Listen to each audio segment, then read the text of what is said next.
അന്തർദേശീയ വാർത്തകളിലേക്ക്. ലെബനനിൽ ഇസ്രയേൽ വ്യോമസേനയുടെ കനത്ത പ്രത്യാക്രമണം ഉണ്ടായി എന്ന വാർത്ത. ഗോലാൻ കുന്നിൽ ഹിസ്ബുള്ള ആക്രമണത്തിൽ 12 കുട്ടികൾ കൊല്ലപ്പെട്ടതിന് തിരിച്ചടിയാണെന്നാണ് അറിയുന്നത്.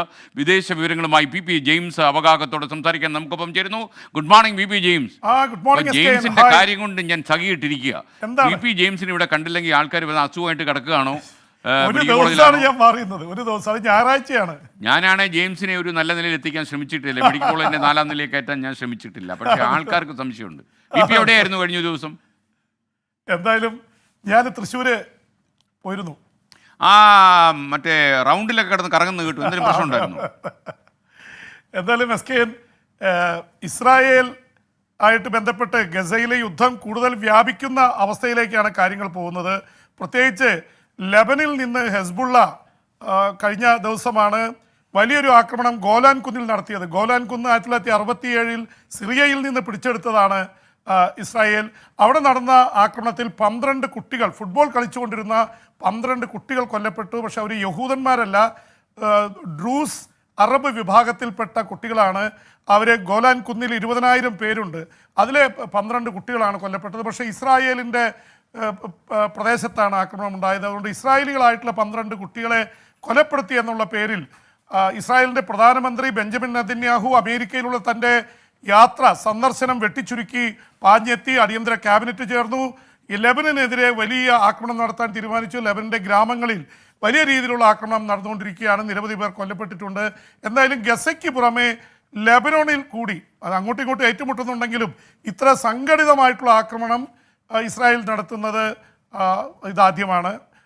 2006 അവർ തമ്മിൽ യുദ്ധം കഴിഞ്ഞതാണ്. 2000 ഉണ്ടായിരുന്നു. ലെബനനായിട്ട് എപ്പോഴും യുദ്ധമുണ്ടാകുന്നുണ്ട്. ഇസ്രായേൽ ലെബനൻ ആക്രമിച്ചപ്പോഴാണ് ഇറാൻ പിന്തുണയോടെ ഹെസ്ബുള്ള എന്ന പ്രസ്ഥാനം തന്നെ ഉണ്ടായത്. അവർ അത്യാവശ്യം ശക്തരാണ്. അവർ ഇസ്രായേലിലേക്ക് റോക്കറ്റുകൾ അയക്കുന്നുണ്ട്. ഈ തരത്തിൽ ലെബനനുമായി ഇസ്രായേൽ രണ്ടാമത്തെ യുദ്ധമുഖം തുറക്കുകയാണ് എന്ന് വേണം പറയാനായിട്ട്. ഹെസ്ബുള്ളയുടെ 2 കമാൻഡർമാരെ ഇസ്രായേൽ അടുത്ത ദിവസങ്ങളിൽ വധിച്ചിരുന്നു. അതായിരിക്കും ഒരു പക്ഷേ ഹെസ്ബുള്ളയെ വല്ലാതെ പ്രകോപിപ്പിച്ചത്.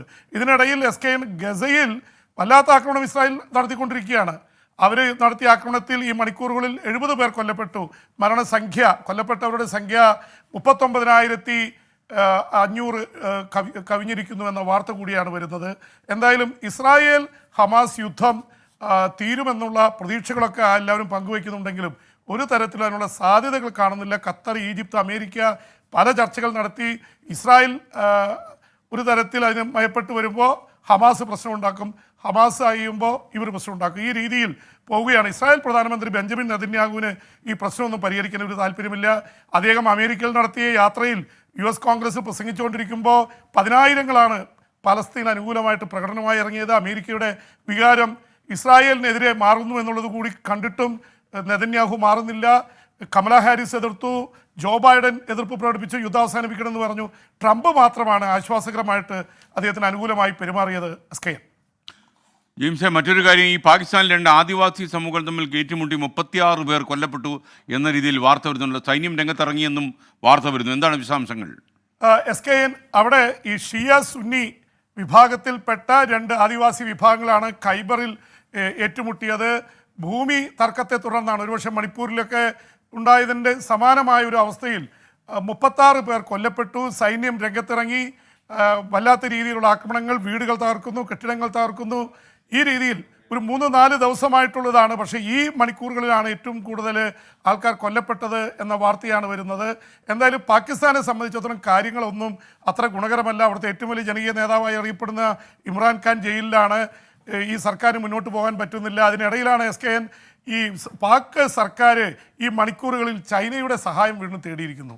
അവർക്ക് വല്ലാത്ത ഡെപ്റ്റ് ട്രാപ്പിൽ, കടക്കെണിയിൽ പെട്ടിരിക്കുന്നു. ചൈനയുമായിട്ട് പൈസ വാങ്ങിയോ ഈ പഴയ ഷൈലോക്കിൻ്റെ കഥ പറഞ്ഞ പോലെ കടക്കെണിയിൽ പെടുന്ന അവസ്ഥയാണ്. അതിൻ്റെ അവസ്ഥയാണ് മാലദ്വീപിൽ. ഇപ്പോൾ മാലദ്വീപ് ഇന്ത്യയോട് സഹായം ചോദിച്ചിരിക്കുന്നു. ഇന്ത്യക്കെതിരെ ഇതുണ്ടാക്കിയതാണ്.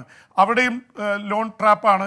ഇവിടെയും കടക്കെണി ഉണ്ടായിരിക്കുന്നു. $700 കോടി പാകിസ്ഥാൻ ചൈനയോട് ആവശ്യപ്പെട്ടുള്ളത്. $700 കോടി എന്നൊക്കെ പറയുമ്പോൾ അതിൻ്റെ 60,000 കോടി രൂപയാണ്.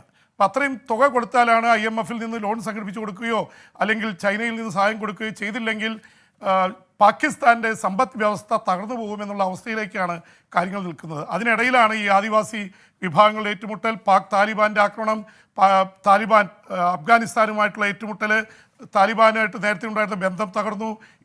അതിനിടയിൽ ഇന്ത്യയിൽ ഭീകരാക്രമണം ഇറക്കുമതി ചെയ്യുകയും ചെയ്യുന്നു പാകിസ്ഥാൻ. SKN ജെയിംസെ, അമേരിക്കയിൽ നല്ല വാക്പൂര് നടക്കുകയാണല്ലോ. കേരളത്തിലൊക്കെ നടക്കുന്ന ചില വാക്പൂരിനെ നമ്മൾ ഓർപ്പെടുത്തുന്ന രീതിയിൽ കമലാ ഹാരിസും ഡൊണാൾഡ് ട്രംപും തമ്മിൽ ചില പോര് മുറുകുന്നു. അപ്പോൾ സ്ത്രീകൾ കമലാ ഹാരിസിനെ സംരക്ഷിക്കാനുള്ള വലിയ വലയം തീർത്ത് രംഗത്ത് വരുന്നു എന്നും വാർത്ത വരുന്നു. SKN ഒരു പക്ഷേ കമലാ ഹാരിസ് നാടകീയമായി സ്ഥാനാർത്ഥിയായിട്ട് വന്നപ്പോൾ ഇത്രയൊന്നും ആരും പ്രതീക്ഷിച്ചിരുന്നില്ല. കാരണം ജോ ബൈഡൻ ആയിരിക്കും സ്ഥാനാർത്ഥി, പക്ഷേ പഴയ രണ്ട് വൃദ്ധന്മാർ ഏറ്റുമുട്ടുന്നു എന്നുള്ള രീതിയിലാണ് എടുത്തിരുന്നത്. പക്ഷേ കമലാ ഹാരിസിൻ്റെ വരവ് വല്ലാത്ത രീതിയിലുള്ള മാറ്റമുണ്ടാക്കിയിരിക്കുന്നു. കമലാ ഹാരിസ് സ്ഥാനാർത്ഥിത്വം പ്രഖ്യാപിച്ച ശേഷം 8% ജനപ്രീതി അവർക്ക് കൂടിയതായിട്ടാണ് ഇപ്പോഴത്തെ സർവേകളിൽ കാണിക്കുന്നത്. 8% കൂടിയത് വഴി ഡൊണാൾഡ് ട്രംപിനേക്കാൾ മുന്നിൽ കയറിയിരിക്കുന്നു കമലാ ഹാരിസ്. നേരത്തെ ജോ ബൈഡൻ സ്ഥാനാർത്ഥിയായിട്ട് നിൽക്കുമ്പോൾ ട്രംപിനായിരുന്നു മുൻതൂക്കം ഉണ്ടായിരുന്നത്. ഇത് ട്രംപിന് ഒരിക്കലും സഹിക്കാൻ പറ്റുന്നില്ല. അതുകൊണ്ട് തന്നെ ട്രംപ് ഇവർ റാഡിക്കളാണ്, ഇടതുപക്ഷ തീവ്രവാദിയാണ്, ഇവരെ പ്രസിഡന്റാക്കാൻ കൊള്ളില്ല തുടങ്ങിയിട്ടുള്ള ഒരുപാട് ആരോപണങ്ങൾ ഉന്നയിച്ചിട്ടുണ്ട്. ട്രംപ് കേസിൽപ്പെട്ട കറപ്റ്റായിട്ടുള്ള ആളാണ്, സ്ത്രീ വിരുദ്ധനാണ് തുടങ്ങിയിട്ടുള്ള ആരോപണങ്ങളാണ് കമലാ ഹാരിസ് ഉന്നയിക്കുന്നത്. എന്തായാലും ഇവർ തമ്മിലുള്ള വാക്പോര് വളരെ കടുത്ത നിലയിലേക്ക് പോവുകയാണ്. കമലാ ഹാരിസിനെ ഈ ആദ്യം കറുത്ത വംശജരായിട്ടുള്ള സ്ത്രീകൾ വലിയൊരു തുക റെക്കോർഡ് സമയത്തിനുള്ളിൽ പിരിച്ചു കൊടുത്തു.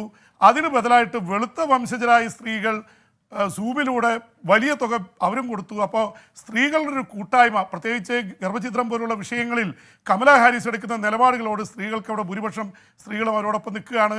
അതുപോലെ കറുത്ത വംശജർ കമലാ ഹാരിസിന് അനുകൂലമായിട്ട് വരുന്നു, ഏഷ്യൻ വംശജർ, ഇന്ത്യൻ വംശജയാണ് കമലാ ഹാരിസ്.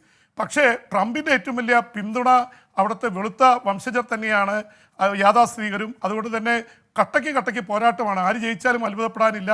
അതുകൊണ്ട് തന്നെയാണ് ഈ വാക്പോരിലേക്ക് കാര്യങ്ങൾ പോയിരിക്കുന്നത്. അവർ തമ്മിലുള്ള സംവാദം നടക്കാനിരിക്കുകയാണ്.